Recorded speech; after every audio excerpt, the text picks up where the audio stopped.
je rentre dans la question des retraites à partir d'un angle de vue, à partir d'un prisme qui est le mien dans mes recherches, dans mon travail depuis des années, à savoir la nature du nouveau libéralisme autoritaire qui nous gouverne depuis plusieurs décennies et qui aujourd'hui nous gouverne avec une brutalité inégalée. Ce que je vais essayer de montrer là, c'est que le nouveau libéralisme autoritaire a développé depuis longtemps, on verra depuis quand, un discours sur le travail, un discours sur la santé, un discours sur la vie et sur l'avenir du vivant. Et c'est ce qui fait sa force, je pense. C'est une force qui a pu permettre une emprise puissante sur nos imaginaires. Quand je dis nos imaginaires, c'est pour dire que on fait fausse route quand on pense que les néolibéraux sont ailleurs, sont loin, sont en haut, sont à l'Élysée ou sont à New York ou je ne sais où. Je pense que bien sûr ils y sont, mais ils sont d'abord à côté de nous, en nous, tout près de nous, parfois à l'intérieur de nous.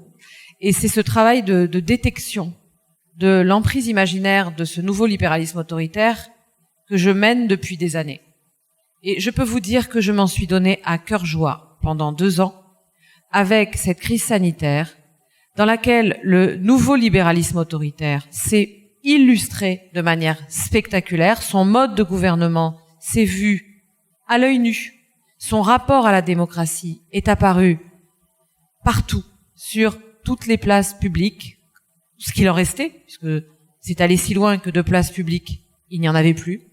Et il a pour autant recueilli l'adhésion de pratiquement tout le pays, à part quelques étonnés, quelques inquiets, qui petit à petit sont devenus révoltés et qui petit à petit sont devenus des parias. Ces 2 années ont été une illustration saisissante de l'objet d'étude qui était le mien depuis presque une décennie. Raison pour laquelle je me suis retrouvée, bien malgré moi, dans une sorte de maelstrom, au milieu du cyclone, puisque je ne pouvais pas ne pas en parler, et que je me suis retrouvée à en parler, accompagnée fantasmatiquement par les parias qu'il s'agissait d'expulser. Pour quelqu'un comme moi, qui a une position académique forte, assurée, qui était extrêmement bien traité dans les médias, qui avait, si vous voulez, toutes ces entrées que beaucoup rêvent d'avoir dans les meilleures maisons d'édition, etc. C'est un moment un peu particulier que j'ai vécu. Je ne regrette rien, je referai tout exactement à l'identique, mais c'est évidemment un moment très particulier. Et je suis très très heureuse d'avoir croisé sur ma route les membres du groupe parlementaire de la France Insoumise, que je ne connaissais pas, ni personnellement, ni si bien que ça politiquement. Je les ai croisés donc grâce à ce travail sur la pandémie, puisque au fond, François Ruffin a lu ce livre de la démocratie en pandémie. Il est venu vers moi pour qu'on travaille, qu'on discute sur la situation sanitaire à partir de ce livre. Et petit à petit, j'ai rencontré d'autres membres du groupe parlementaire. Et je remercie infiniment Damien de ses paroles de tout à l'heure, parce qu'effectivement, ces paroles sont précieuses.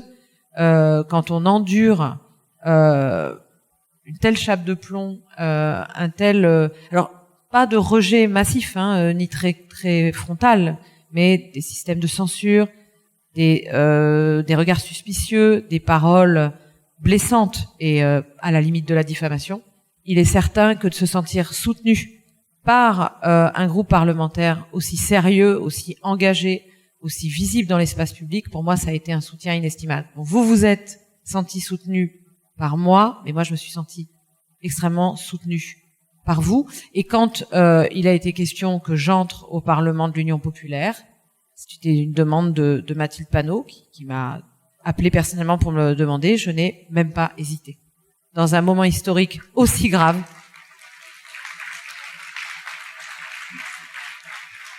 je n'ai pas hésiter parce que je pense que ce que nous traversons est extrêmement grave politiquement et que je savais que je perdrais, comme on dit, des plumes, que ça me serait évidemment,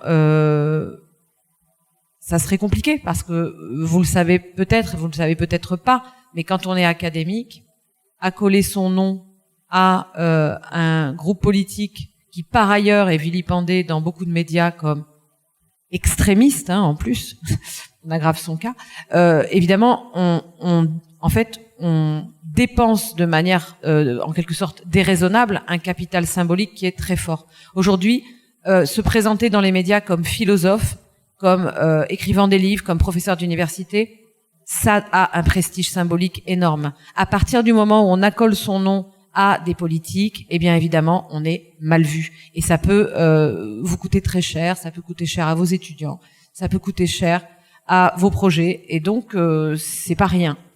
Mais après, je suis protégée, je suis professeur des universités, je suis fonctionnaire d'État, je ne risque finalement rien. Je trouve donc absolument normal que dans un moment pareil, où on s'est retrouvé à lutter très isolés, nous nous soutenions. Voilà. Donc c'est pour cette raison aussi que j'ai pas hésité.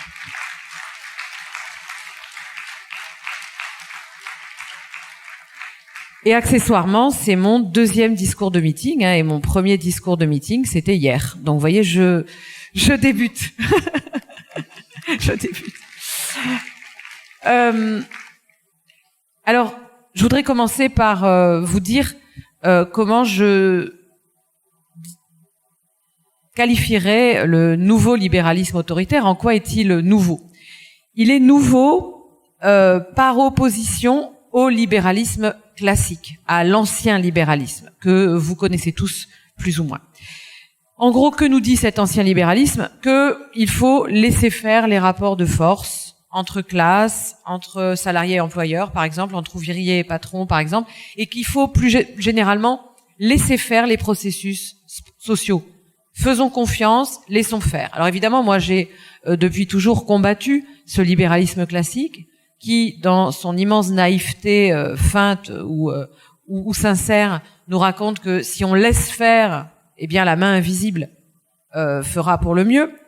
Mais voilà, c'est le libéralisme à l'ancienne, c'est celui qu'on a connu pendant longtemps et qui a dominé largement, en partie, limité par d'autres forces, le gaullisme, le socialisme, d'autres forces adverses, mais qui a vraiment eu une emprise forte sur notre imaginaire politique.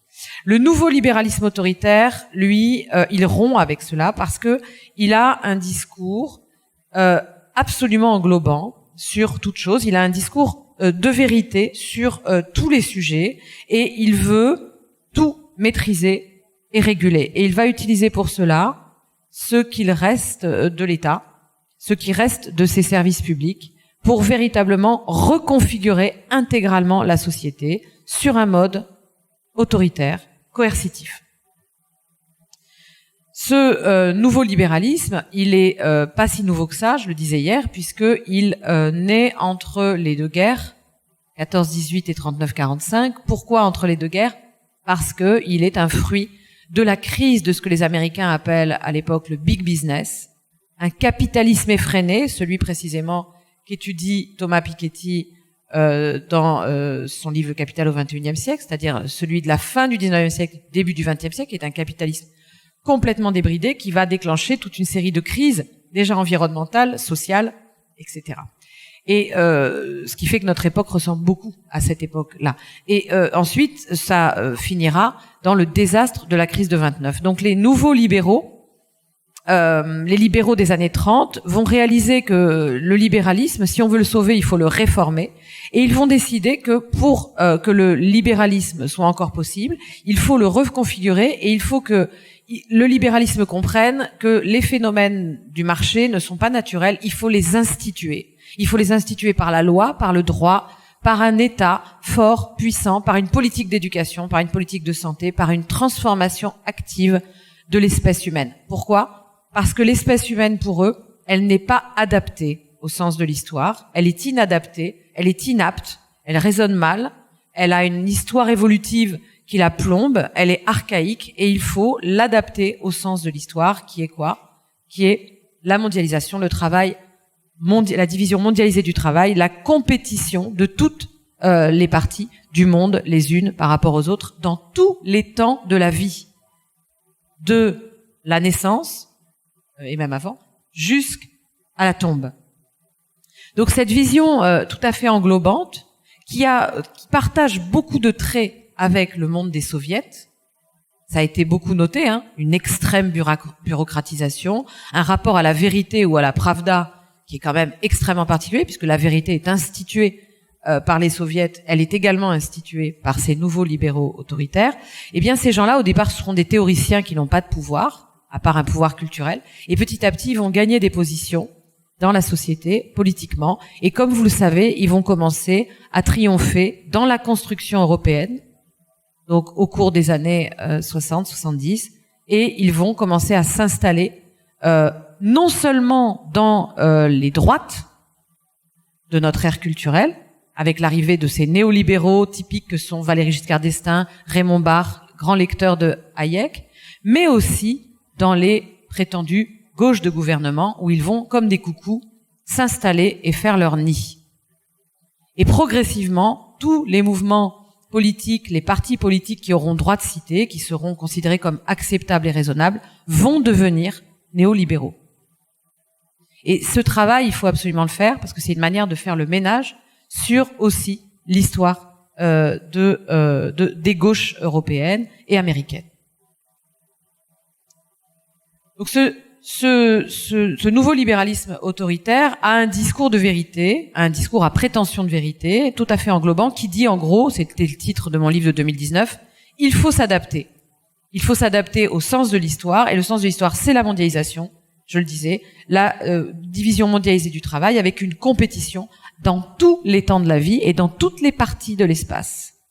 Par exemple, aujourd'hui, une illustration, aujourd'hui, quand vous entrez à l'école, vous entrez dans un système où ce qui vous attend au bout, c'est Parcoursup. Et donc, tout va être pensé pour que vous, l'enfant, avec son foyer, vous arriviez à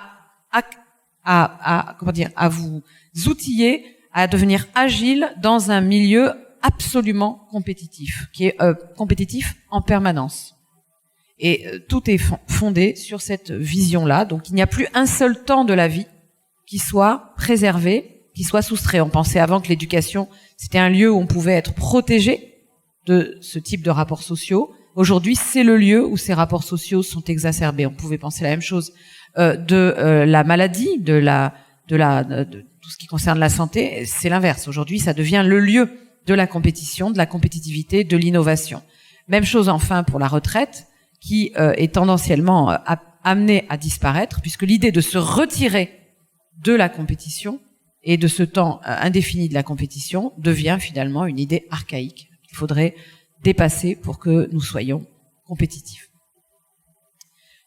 Alors, ce discours permettra à ce nouveau libéralisme d'installer l'idée que le sens de l'histoire, c'est une compétition permanente et mondialisée, et que cela ne peut que provoquer évidemment un monde de catastrophes, de catastrophes permanentes, et donc justifier un état d'urgence permanent. Donc on va s'installer dans l'idée qu'on a besoin de produire. Pour produire, il faut produire à une échelle mondialisée. Cette échelle mondialisée, elle est extractiviste, elle est extrêmement coûteuse en énergie naturelle, et donc les forces sont à bout, et donc nécessairement il va y avoir une série de catastrophes, d'effondrements, et de toute façon on ne peut pas revenir en arrière, on ne peut pas revenir en arrière, ce serait contredire le sens de l'histoire. Donc il faut s'adapter à un monde de crise permanente, systémique.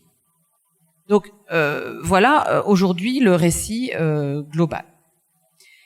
Et c'est ce que nous avons vu pendant 2 ans, avec cette gestion avec beaucoup de guillemets, avec cette gestion largement politique du Covid par une instance que j'ai décidé d'appeler depuis quelque temps sur mon compte Twitter, qui est récent, que je viens d'ouvrir pour avoir un espace où en 280 signes je puisse enfin dire ce que j'avais à dire, puisque devient de plus en plus difficile de s'exprimer dans l'espace public depuis 1 an. et même depuis 2 ans, en fait, ça devient très difficile. Et pour moi, depuis 1 an, ça devient très difficile depuis que j'ai affronté la politique prétendument sanitaire du pouvoir en place. Donc, sur ce compte Twitter, j'ai, comme d'autres, je crois, administrateurs de compte Twitter, j'ai créé une sorte de syntagme. Ça s'appelle Macron-McKinsey. Donc, je trouve très intéressant de discuter de Macron-McKinsey et de faire de Macron-McKinsey un sujet grammatical, parce qu'en réalité, ça veut dire quelque chose. Et ce que je crois, c'est que Macron-McKinsey, le monde de Macron-McKinsey et ses agissements ne remontent pas du tout à il y a 2 ans. Il existe depuis fort longtemps et il est là, installé au cœur du monde sanitaire, ça je peux vous le dire, depuis très longtemps. Macron n'existait pas encore, que Macron-McKinsey existait déjà. Et c'est cela qui a, depuis plusieurs décennies maintenant, commencé à remettre en cause ce que disait Cassandra tout à l'heure, l'existence même d'un hôpital public, et qui est en train de tenter une liquidation totale, finale de cet hôpital public. Donc, dans ce monde-là, qui était tout à fait invisible pour la plupart des gens qui ne connaissent pas ce monde de l'intérieur, qui ne travaillent pas à l'hôpital, ce monde-là, il est apparu au grand jour pendant 2 ans, et c'est lui qui a gouverné. C'est lui qui a gouverné une catastrophe sanitaire, dans le contexte d'une catastrophe sanitaire. Et ça n'est pas le libéralisme classique que vous avez vu là. Le libéralisme classique qui aurait tendance à dire « laissons faire, abandonnons la chose au processus spontané, aux forces du marché ». C'est pas du tout ça qui s'est mis en place. C'est effectivement un nouveau libéralisme qui a décidé de tout régenter, de tout réglementer, jusqu'à François Ruffin a fait de nombreuses prises de parole là-dessus, jusqu'à l'heure du coucher, jusqu'à l'ouverture de tel ou tel parc ou jardin, jusqu'aux détails les plus infimes et les plus intimes de nos vies. Le problème, c'est que pour beaucoup de sympathisants de la gauche, pour beaucoup de partis se disant de gauche, pour beaucoup de médias se situant à gauche, c'était le retour de l'État-providence. Alors, comment une telle erreur a pu être commise? Comment une telle erreur intellectuelle a pu être commise? Bien, parce que pour beaucoup, le néolibéralisme, c'est le tout marché, c'est le laisser-faire. Donc, mécaniquement, quand on a un État qui vient s'occuper de nous, c'est pas le néolibéralisme, c'est le retour de l'État-providence. C'est là qu'est l'erreur. Le nouveau libéralisme autoritaire, c'est pas le retrait de l'État. C'est un pouvoir qui utilise les instruments de l'État pour réglementer toutes les parties de votre vie. Donc, croire que parce que on a un État ou une apparence d'État qui vient s'immiscer dans votre vie, on a donc un retour de l'État-providence, c'est n'avoir rien compris à ce nouveau mode de gouvernement. Pas si nouveau, je le rappelle, puisque il est en place depuis plusieurs décennies et il est théorisé depuis à peu près un siècle. Là, il y a eu une erreur massive. De même, beaucoup ont cru que parce que le gouvernement d'Emmanuel Macron tenait dorénavant un discours sur le bien public, sur le collectif, alors ils étaient en train de rebasculer sur leur jambe gauche. Mais c'est ne pas du tout connaître le néolibéralisme. C'est ne pas du tout connaître le nouveau libéralisme autoritaire, qui passe son temps à parler du bien collectif, à expliquer que toute la société doit se soumettre. Ce sont des révolutionnaires. Ils connaissent le sens de l'histoire, ils savent où est la lumière, et ils vous expliquent que vous devez tous vous soumettre et vous adapter à ce qu'ils ont décrété être le bien commun. Donc c'est pas parce qu'on a un discours sur le bien commun qu'on est du côté du socialisme, qu'on est du côté de l'État-providence, qu'on est du côté des forces progressistes. Et ne pas avoir compris ça, ça m'a désolée parce que ça faisait quand même des années que nous travaillons à plusieurs sur ce nouveau libéralisme autoritaire. Depuis au moins 2 décennies, il y avait dans les recherches académiques toutes sortes de travaux, d'ailleurs plus ou moins dans le sillage de Michel Foucault, mais peu importe, autour de ce nouveau libéralisme autoritaire, autour de son discours englobant sur le sens de la vie et sur le sens de l'histoire. Alors, La social-démocratie, puisqu'elle s'auto-appelle comme ça aujourd'hui, la social-démocratie, en gros, aujourd'hui, ça désigne les dissidents de la coalition NUP. Hein, en gros, c'est ça.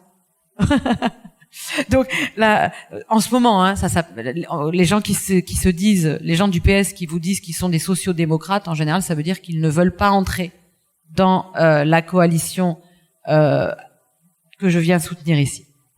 Alors la social-démocratie, la gauche médiatique, entre guillemets, est complètement tombée dans ce panneau, à savoir une prétention au savoir qu'ils ont aveuglément suivi, alors même que le discours de savoir que nous a servi ce gouvernement pendant 2 ans avait été fabriqué par qui? Par Macron-McKinsey. Et absolument pas par des experts du domaine.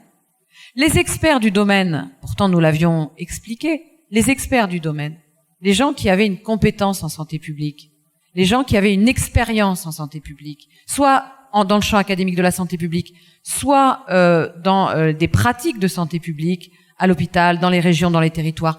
Toutes ces personnes ont été mises de côté, méprisées, brutalisées, invisibilisées. Voilà ce qui s'est produit.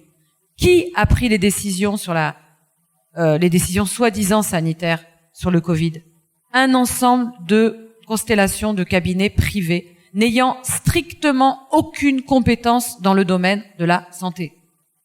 Ces cabinets, vous en connaissez les noms principaux. Vous connaissez son nom principal, c'est le nom principal de McKinsey, parce que c'est McKinsey qui a construit ce monstre du pass sanitaire et toutes ces décisions autour des vaccins, de la politique vaccinale, qui est en fait une politique de communication qui n'a strictement aucun fondement scientifique.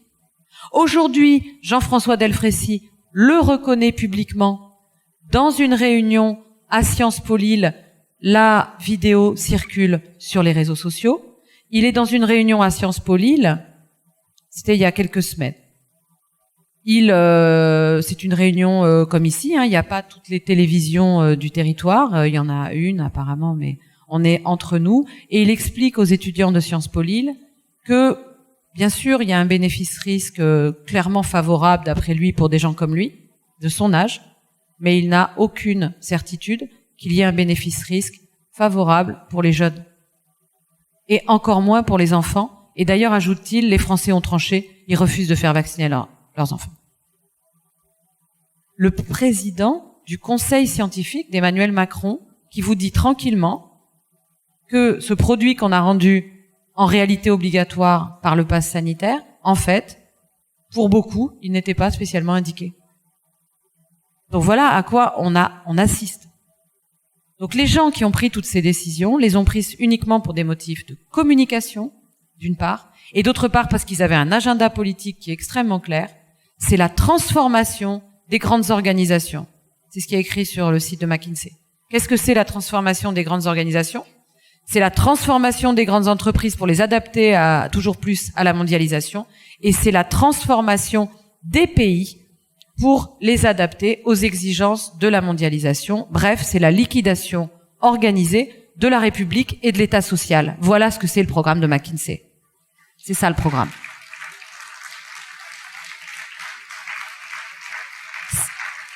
Ces gens-là ont été payés, vous vous souvenez des sommes faramineuses, sur l'argent public, sur nos fonds publics, pour organiser la liquidation de la République et de l'État social auquel nous tenons, au nom de notre santé. Vous voyez, l'empilement de mensonges, de manipulations, dans lesquels nous sommes massivement tombés. C'est ceci qui va petit à petit apparaître avec le travail de l'histoire, qu'il faut absolument dire avant le 12 et le 19 juin. Moi, je n'ai pas le temps d'attendre. Je ne vais pas attendre. Là, c'est pour ça que je suis venue. Je ne vais pas attendre l'issue des élections pour venir dire ça publiquement. C'est extrêmement urgent. Il faut le dire et le faire savoir partout. C'est ça le bilan de la crise sanitaire de Macron-McKinsey. C'est de ça dont il s'agit.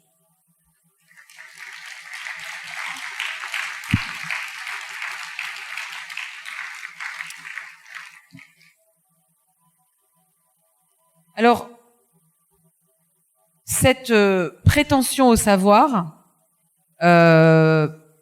évidemment, elle s'est accompagnée de quoi? Elle s'est accompagnée d'une caporalisation des professions de savoir, qui avait deux possibilités. Soit se laisser instrumentaliser, soit se taire. C'est ça qui s'est produit. Moi, si j'ai écrit le tract Santé publique année zéro, un deuxième tract, alors que je vais être très sincère avec vous, je n'avais aucune envie de repartir au combat, parce que tout ça est quand même très fatigant. Moi aussi, j'ai une vie. Moi aussi, je suis fatiguée. Moi aussi, j'ai mes limites. Mais quand François Alla, qui est professeur en santé publique, qui a des fonctions importantes au CHU, qui a organisé la vaccination des soignants au CHU, qui connaît ces sujets et avec lequel je travaille depuis des années, qui m'a aidé à écrire le premier tract de la démocratie en pandémie, quand il est venu vers moi et qu'il m'a dit « Il faut vraiment qu'on écrive ensemble un bilan de ces 2 ans, le plus vite possible, avant les élections, c'est fondamental », j'ai pas pu lui dire non. Enfin, faut quand même comprendre. C'est tellement grave ce qui se joue que j'ai dit « Bon d'accord, on repart au combat ». Et je l'ai fait aussi parce qu'il a fait quelque chose d'extrêmement courageux. François Alla, c'est un expert reconnu sur le plan national évidemment, mais aussi au niveau international. Il a été, comme beaucoup d'experts, au cœur de multitudes de crises sanitaires. Il était membre du Haut Conseil en santé publique. Il a participé à tout ça, à ces décisions, et il a eu le courage de démissionner. Il a démissionné il y a quelques semaines en disant « Je démissionne du Haut Conseil en santé publique parce que tout simplement, le Haut Conseil s'est laissé entièrement instrumentalisé à des fins de propagande par ce pouvoir. » Il a fait ça. Voilà, ça c'est quelque chose d'extrêmement courageux. Et donc, je me suis dit, voilà, on doit continuer, on doit aller au bout. Et il faut dire les choses maintenant. Il faut dire tout ce qu'on sait. Alors, en fait, on peut pas dire tout ce qu'on sait, parce que si on dit tout ce qu'on sait, on est obligé de dire des choses sur des gens, et ça, on peut pas le faire. Donc, il y a encore des choses qu'on peut pas dire. Mais on a essayé de dire le maximum. On a essayé de dire le maximum. Parce que rarement, on a pu assister dans notre pays, pendant 2 années, à autant de propagande, à autant de scandales. À quoi on a eu affaire? À une communication de guerre. À rien d'autre que ça. Donc, caporalisation du savoir, et évidemment, ça va avoir un impact sur la démocratie. Parce que la démocratie, ça n'est pas, en tout cas tel que moi je la comprends, tel que j'essaie de l'étudier. Vous savez, la démocratie, c'est pas une notion facile à saisir, et elle est très peu travaillée. Très peu travaillée. C'est une notion que les philosophes travaillent pas. C'est une notion que les philosophes, l'histoire de la philosophie a toujours méprisé plus ou moins la démocratie. Pour les philosophes, la démocratie, c'est de toute façon pas possible. Et même en histoire, on le voit, l'histoire de la démocratie, elle reste à faire. C'est pas si simple à saisir comme notion. Donc moi, j'essaie de travailler sur la démocratie depuis une dizaine d'années. C'est difficile, mais j'ai une conviction, c'est que la démocratie ne consiste pas dans l'addition des goûts et des couleurs de chacun. La démocratie, ça n'est pas le vivre ensemble dans nos différences. La démocratie, c'est beaucoup plus exigeant que ça. C'est pas arriver à se supporter alors qu'on n'a pas tous les mêmes goûts musicaux, qu'on n'a pas tous les mêmes options et qu'on n'a pas tous les mêmes loisirs. La démocratie, c'est arriver à exercer ensemble, assembler le pouvoir. C'est ça que ça veut dire, la démocratie. Kratos, démos. Le pouvoir au démos. Et pour cela, vous pouvez bien le comprendre, pour que nous arrivions à exercer ensemble un pouvoir collectivement, il est indispensable que nous nous considérions comme obligés, comme ayant un devoir d'essayer d'établir une vérité commune. Donc, il n'y a pas de démocratie s'il n'y a pas un travail commun sur la vérité. S'il n'y a pas un travail commun d'élaboration du savoir. Ça, c'est difficile. Et donc, il n'y a pas de démocratie s'il n'y a pas d'espace public dans lesquels on est tous ensemble en train d'essayer de construire un savoir commun. Et précisément, pendant cette crise sanitaire, tous ces espaces publics ont été, sinon carrément supprimés, en tout cas profondément abîmés. Et quand ils n'étaient pas abîmés et brutalisés, ils ont été, ce qui quelque part revient au même, caporalisés. Donc, on voit bien comment tout ça fonctionne ensemble. Et à la place, ceux qui ont construit des discours de savoir, des discours de vérité, c'était des consultants privés qui avaient l'agenda que je viens de vous décrire.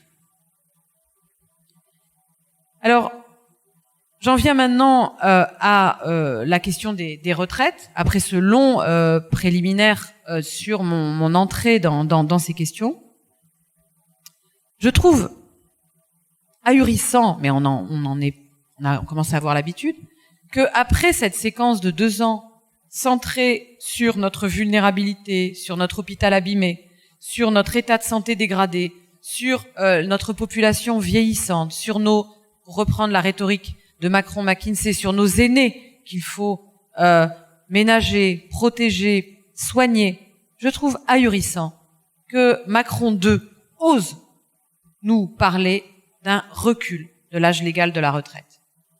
Comment une telle chose est possible et comment ça peut passer? Comment ça peut passer dans l'espace médiatique? C'est ça que j'aimerais comprendre. Déjà, premièrement, je voudrais rappeler que y a eu une première tentative de réforme des retraites et elle a raté. C'est très important de le rappeler. Et je voudrais savoir pourquoi elle a raté.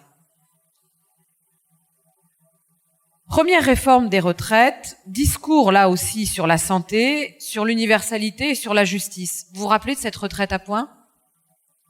Alors, c'était parce que nous sommes tous de plus en plus en bonne santé, nous vivons de plus en plus âgés. Quand nous vieillissons, nous sommes en pleine forme et donc il faut travailler plus longtemps. Vous vous souvenez, c'était ça le discours. Et puis, les retraites actuelles sont injustes. Il faut un régime universel. C'était quoi la justice qui était proposée? C'était le système à points. L'idée, c'était que chacun était en compétition avec chacun et que le plus méritant aurait la meilleure retraite. Donc, toute une vision typiquement néolibérale de la justice, de l'universalité et de la santé. Là, ils avaient au départ le soutien, rappelez-vous, de la CFDT et des fameux sociaux-démocrates dont je parlais tout à l'heure. Mais très vite, les choses se sont envenimées. Ils ont perdu le soutien de Laurent Berger. Un véritable mouvement social est né, a embrayé dans l'énergie des Gilets jaunes. J'en ai fait partie et j'ose le dire, nous les avons fait échouer. Nous avons fait échouer la première tentative de réforme des retraites par Emmanuel Macron. Nous les avons fait échouer.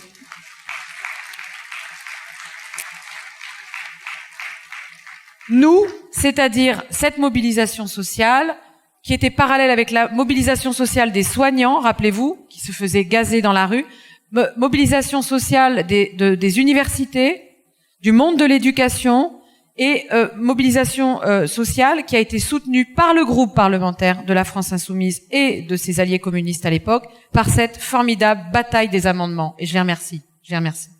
Alors, il y a des gens qui vont dire non, c'est pas le mouvement social qui a fait échouer la première tentative de réformer les retraites, c'est le Covid. Alors ça, c'est une sacrée question. Est-ce que nous avons gagné la bataille, et bien sûr pas la guerre, ou est-ce que c'est le Covid qui a tout fait dérailler? Je voudrais qu'on parle de ça, le rôle du Covid. Moi, je ne crois pas qu'un virus puisse révolutionner la société ou puisse avoir une action politique. Je crois qu'il y a quelque chose d'extrêmement dangereux dans ce discours naïf, tous ces discours naïfs que vous avez vu fleurir au lendemain du 17 mars 2020 sur le monde d'après. Moi, j'ai lu ces tribunes innombrables sur le monde d'après.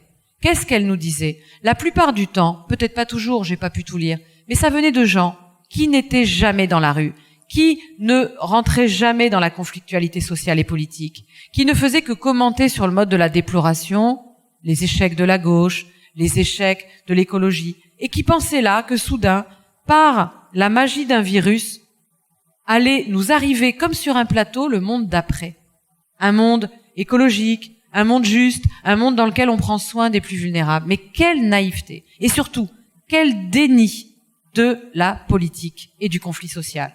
Donc moi, je ne crois pas du tout que ce soit le Covid qui ait fait trébucher Macron sur la réforme à points. C'est nous, c'est la rue et c'est vous à l'Assemblée. Damien était à l'Assemblée aux côtés de François. C'est nous et vous qui l'avons fait.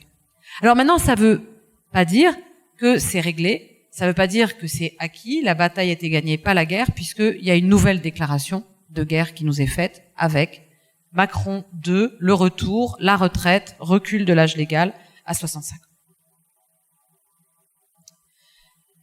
Alors, la deuxième réforme des retraites qu'il nous faut à nouveau bloquer, en quoi consiste-t-elle?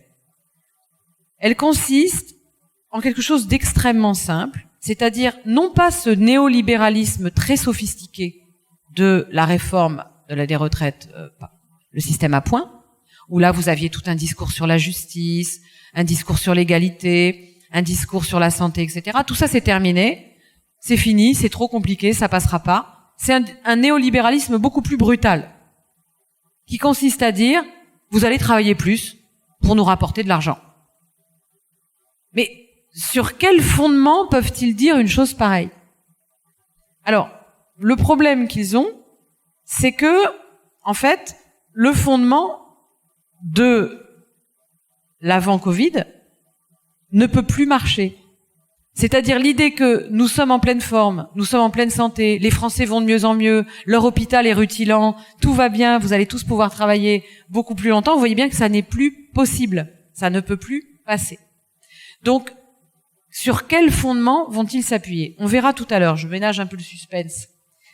Mais d'abord, revenons au fond de cette vision néolibérale des retraites. Pour les néolibéraux, au fond, le travail, c'est la santé, c'est l'épanouissement. S'arrêter de travailler, sortir de la compétition, c'est véritablement un archaïsme. C'est dans les sociétés archaïques que les gens s'arrêtent et sortent de la compétition. Parce que sortir de la compétition, c'est perdre du temps par rapport à nos adversaires. Pendant que nous reposons, eux gagnent des positions. Ce qui a fait dire à un chroniqueur que j'affectionne tout particulièrement, Nicolas Bouzou, un des porte-voix du néolibéralisme depuis des années sur les plateaux, ce qui lui a fait dire cette formule extraordinaire dans un livre de 2017 qui s'appelle « Le travail est l'avenir de l'homme ».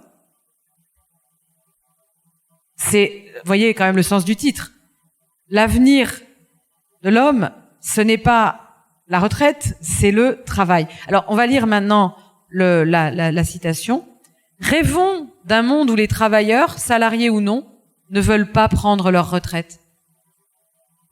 Rêvons d'un monde où l'on travaille jusqu'à la mort, car le travail fait reculer la mort. » Alors, j'ai trouvé cette phrase extraordinaire parce qu'elle dit véritablement ce que les néolibéraux pensent de la retraite.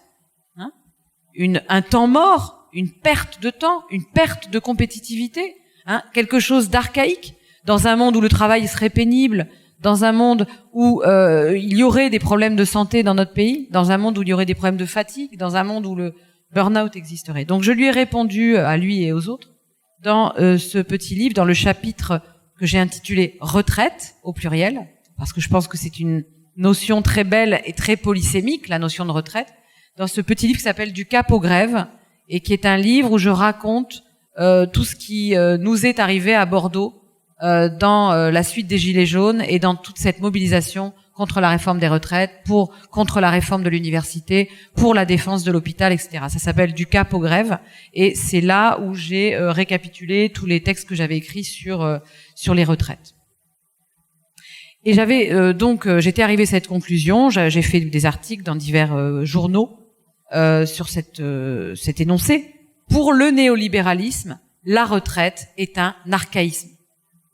Donc la retraite à 65 ans, ça veut dire la retraite à 68, la retraite à 70, la retraite à 75 et à la fin, la disparition de la retraite. Dans le monde néolibéral, personne ne peut se retirer. Ni les enfants, ni les tout petits enfants, ni les étudiants, ni les chercheurs, ni les personnes âgées, ni les personnes malades. Personne ne peut se retirer de cette compétition mondialisée, ni même le dimanche, ni même la nuit. Tout est en permanence activé pour que nous gagnions des places dans la compétition.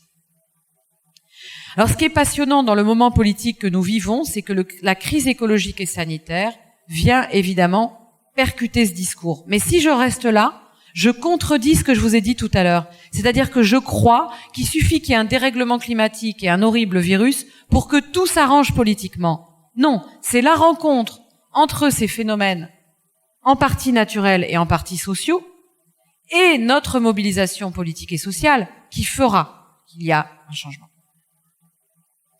En tout cas, la question de la retraite aujourd'hui, ça n'est plus la question profit contre profit. Ça n'est plus le profit du patronat qui extrait de la survaleur sur le dos du prolétariat versus le profit des travailleurs qui veulent profiter de la vie. Ça n'est plus ça parce que, au fond, il s'agit de questions qui tournent autour du sens général de la vie, de la santé, de la réalité du travail, au fond, de l'avenir du vivant et des conditions qui font qu'on est en vie et que la vie est possible. Donc, c'est dans le cadre de cette vaste crise écologique et sanitaire que se repose la question des retraites, et je suis convaincue que s'il y a eu une telle mobilisation populaire pour refuser la retraite à points, c'est parce que les gens ressentaient que c'était à ces choses-là que cela touchait, à des choses intimes, c'est-à-dire l'avenir de la vie, c'est-à-dire refuser à la fois un modèle extractiviste pour les ressources naturelles, de ce qu'on appelle souvent à tort d'ailleurs la planète, mais aussi pour refuser un modèle extractiviste sur nos vies, sur nos nuits de sommeil, sur nos forces psychiques, somatiques, mentales, spirituelles. Et donc, je pense que c'est cette prise de conscience très puissante que l'avenir de la vie n'est pas ce que nous raconte le nouveau libéralisme autoritaire, que s'est mis en place cette réforme, cette mobilisation, contre la première mouture de la réforme. Là encore, il n'est donc pas seulement question d'économie, comme vous le voyez, il est question de vérité, il est question de discours sur la vie, sur le sens de l'évolution et sur l'avenir du vivant. C'est ça la puissance du nouveau libéralisme autoritaire, c'est qu'il vous parle pas seulement de chiffres, il vous parle pas seulement de profit, il vous parle pas seulement de CAC 40, il vous parle beaucoup plus souvent du sens de votre vie, de où nous allons, de où va l'histoire, de qu'est-ce qu'être en vie et qu'est-ce que c'est que la santé. Et c'est précisément pour cela qu'il est fort. Mais c'est aussi précisément pour cela qu'il est en train de se révéler comme très faible, parce que tout ce récit est en train d'apparaître aux yeux d'à peu près tout le monde comme un tissu, une série de contes pour enfants. Alors là, je voudrais rendre hommage à un autre livre dans la même collection, jaune également, le livre de Sandra Lucbert, qu'elle a publié dans cette collection, et qui s'appelle, je vous encourage vraiment à le lire, Le ministère des comptes publics. Le ministère des comptes publics, attention, il n'y a pas de faute d'orthographe sur la couverture, C-O-N-T-E-S.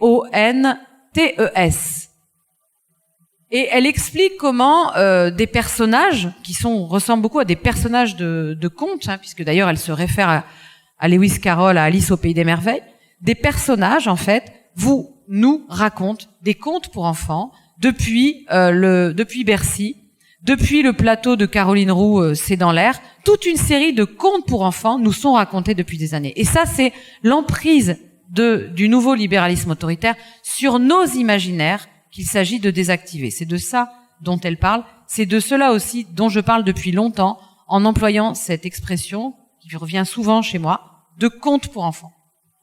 Donc là, nous sommes en train de comprendre que ce puissant récit, assez fascinant, aussi fascinant que les films de Walt Disney ou les vieux contes d'Andersen, ce puissant récit sur le sens de la vie, sur où nous allons, sur le travail, sur la santé, eh bien, ils sont en train de petit à petit de se dissoudre. Et nous ne devons pas croire que cette dissolution elle va se faire naturellement, elle va se faire toute seule, elle a commencé, mais nous devons sans cesse reprendre le travail pour corroder, désactiver ces contes. Car les contes pour enfants, c'est toujours très sympathique quand on parle des contes. Mais les contes pour enfants, il faut savoir que ça peut être un instrument de domination des enfants. Par les contes pour enfants, on met en place des schèmes de domination qui sont bien connus, des gens qui étudient les contes. Et donc, c'est de ce genre d'opération que j'essaie de faire, comme Sandra Lucbert essaie de le faire sur la sphère économique. Alors justement, on va aller vers un des contes pour enfants les plus abracadabrants qui nous sont racontés en ce moment. Reprenons les quelques contes les plus massifs, les plus puissants du néolibéralisme.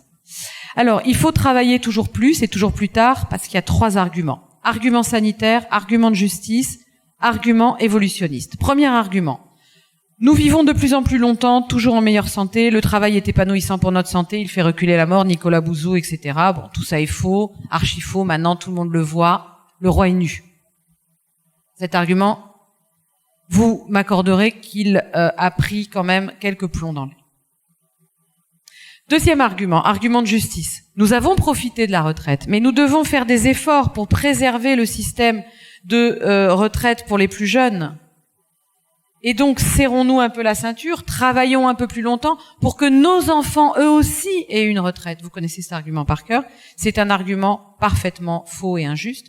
D'autant que la plupart des jeunes ne tablent même plus sur l'existence future d'une retraite. Pour eux, ils ont intégré le conte néolibéral selon lequel la retraite était probablement un archaïsme. Ça n'aurait plus lieu, c'est plus dans le sens de l'histoire, ça n'est plus à l'agenda. Et puis, de toute façon, pour ceux qui font de la santé publique, eh bien, nous le savons, les courbes de santé publique d'augmentation de l'espérance de vie en bonne santé sont probablement en train de chuter. Et donc, on a la plus grande inquiétude sur l'espérance de vie en bonne santé des jeunes générations. Du fait de quoi? Du fait de l'industrialisation de nos modes de vie, de l'augmentation des intrants chimiques, du stress et de tout ce que vous savez, qui font que la santé des jeunes générations est profondément menacée. Donc tout ce discours est en fait parfaitement fallacieux. Ce discours de justice, il est en plus obscène dans la mesure où ce que nous savons d'ores et déjà quand nous travaillons sur la question des retraites depuis la santé publique, c'est qu'il y a un écart de 10 ans entre les classes les plus favorisées et les classes les plus défavorisées quant à l'espérance de vie en bonne santé. Ça signifie quoi? Ça signifie que les classes, pour aller vite, populaires, qui cotisent aux retraites, en fait, cotisent pour les plus riches. Eux, quand ils arrivent à la retraite, je parle d'un point de vue statistique, bien sûr, quand ils arrivent à la retraite, eh bien, tout simplement, ils ne la touchent pas, ou très peu. Donc c'est ça que ça signifie. C'est une injustice massive.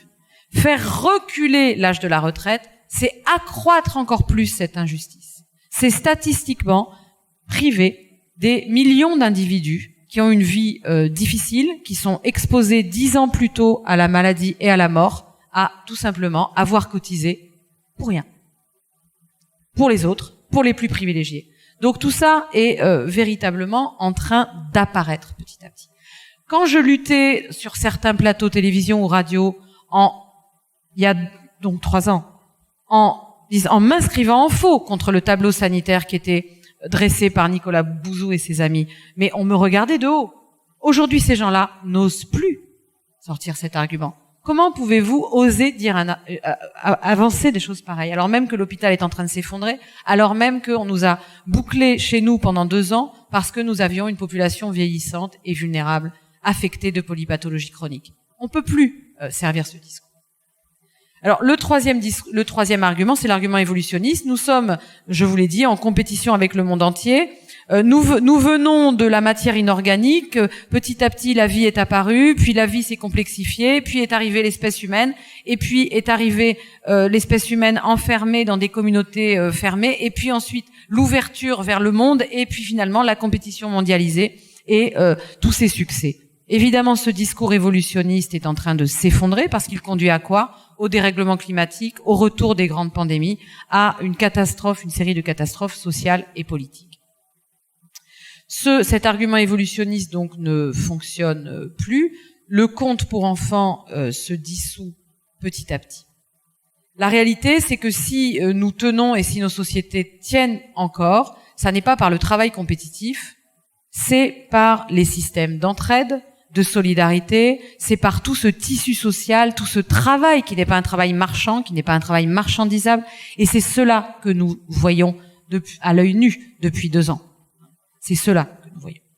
La réalité, c'est que si nous tenons encore, c'est par d'autres façons de travailler et d'agir socialement que celle du travail marchand, que nous tenons par d'autres processus sociaux que la compétition économique, qui, justement, parce qu'elle est exacerbée, menace notre société de délitement.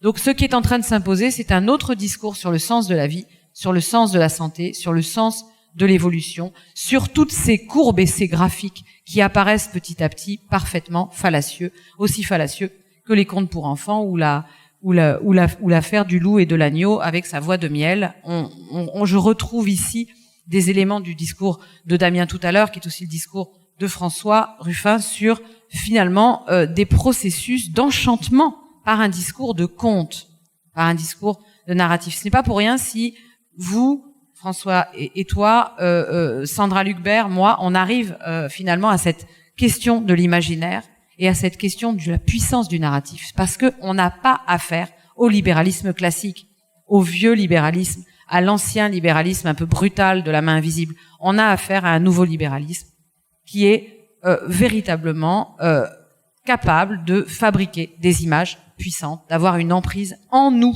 sur notre imaginaire. Alors, ce nouveau libéralisme autoritaire donc est en train d'être finalement en phase, disons que la phase d'effondrement commence à apparaître. Simplement, le problème, c'est que cet effondrement peut être très long.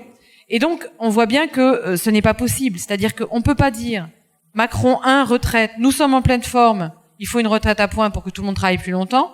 Macron 1, Covid, nous sommes tous très vulnérables, restez chez vous, et il faut une solidarité, et de protéger nos aînés, etc. Et ensuite, Macron 2, retraite, nous sommes en pleine forme et en pleine santé, travaillons encore plus longtemps parce que le travail, c'est la santé et ça va vaincre la mort. Vous voyez bien que ça ne marche pas. Alors, comment c'est possible d'enchaîner les choses? Eh bien, d'abord, il y a une responsabilité gravissime de la sphère publique. Quand je dis la sphère publique, les États, les médias, les académiques, les intellectuels, tous ces gens qui, dorénavant, fonctionnent de manière atomique, par silo. Là, c'est le dossier Covid, on vous sert un discours. Ensuite, c'est le dossier retraite, et on vous sert un autre discours. Mais on fait pas de lien entre les deux.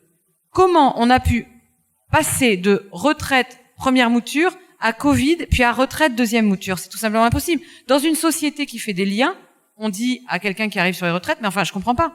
Il y a 15 jours, vous nous disiez autre chose, le contraire à cause du Covid. Vous êtes la même personne? Vous pouvez nous expliquer? Non.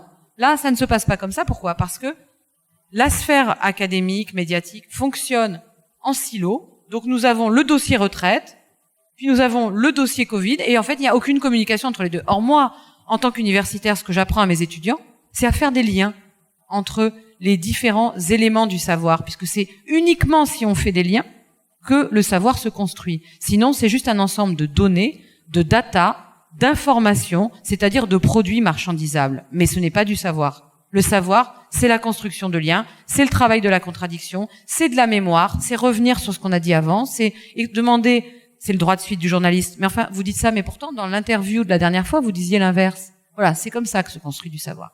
Précisément, là, ça n'a plus lieu. Alors, quand même, les arguments sont tellement mauvais, mais je vais aller au bout, j'en viens à ma fin, qu'il leur reste un argument complètement abracadabrant. Ça se dit abracadabrant, non? Abracadabrantesque. Voilà. Qui est celui-ci. Parce que nous avons détruit les hôpitaux, nous avons dû vous enfermer. Ce que Damien Maudet expliquait très bien. Nous avons détruit les hôpitaux, donc comme vous êtes quand même vulnérables, etc., nous avons dû vous enfermer. Ça nous a coûté très cher. Nous vous avons donné énormément d'argent, tout de même. Hein? Enfin, pas à tous. Par exemple, aux étudiants, nous ne vous avons rien donné parce qu'il y avait bien la soupe populaire. Nous ne vous avons rien donné non plus aux chômeurs, aux gens qui avaient une petite entreprise qui commande. Bon, on peut pas s'occuper de tout le monde, mais à tous ceux qui avaient beaucoup d'argent et qui avaient bien réussi ou qui avaient un poste à peu près stable, nous vous avons donné maintenant beaucoup d'argent à cause de vous. Et donc, à cause de tout ça, nous avons vidé les caisses. Et comme nous avons vidé les caisses par votre faute, eh bien, parce que nous avions détruit l'hôpital, etc., eh bien, donc, nous allons maintenant vous demander de faire un effort. Faites un effort. Il faut quand même renflouer les caisses, parce que sinon, comment nous allons faire pour reconstruire votre hôpital et votre école que nous avons détruit? Donc, ça, c'est le discours actuel. Donc, c'est assez extraordinaire, mais c'est le discours actuel. C'est le nouveau conte de fées. Donc, un conte de fées qui fait moins rêver, je pense. Mais sur lequel il va falloir faire quand même un petit travail de vérité, parce que on nous a expliqué que c'était le retour de l'État-providence. J'ai entendu sur les marchés des macronistes ou des proto-macronistes ou des post-macronistes discutant que quand même, Emmanuel Macron, ça n'avait pas été merveilleux, quand même, pendant 5 ans. Mais je reconnais, pour la crise sanitaire, il a été bien, il nous a quand même beaucoup aidé. Oui, d'avoir quand même débloqué cet état social. Oui, tout à fait. C'était quand même formidable parce que la santé c'est important, etc., etc. Alors, c'est là où ce livre-là me semble salutaire. Ça s'appelle Un pognon de dingue, mais pour qui ? L'argent magique de la pandémie. Ce livre, que l'on doit à Maxime Combes et à Olivier Petitjean, explique que le soi-disant retour de l'État-providence, c'est la suite et l'exacerbation de la même politique, à savoir de vider les caisses de l'État pour les affecter aux plus favorisés et aux plus riches. Et c'est ça qui s'est passé pendant 2 ans. Pendant 2 ans, on a eu une prime systématique à ceux qui avaient réussi. Et on a abandonné dans leur misère, et éventuellement même à la famine, tous ceux qui n'avaient pas été insérés. Voilà ce qui s'est passé.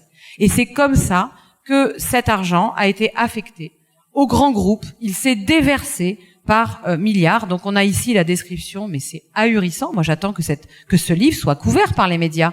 Je les vois pas, moi, ces 2 auteurs sur les plateaux. Personne ne les invite. Mais pourquoi ? Pourquoi ? Parce que beaucoup ont marché dans ce conte pour enfants du retour de l'État-providence.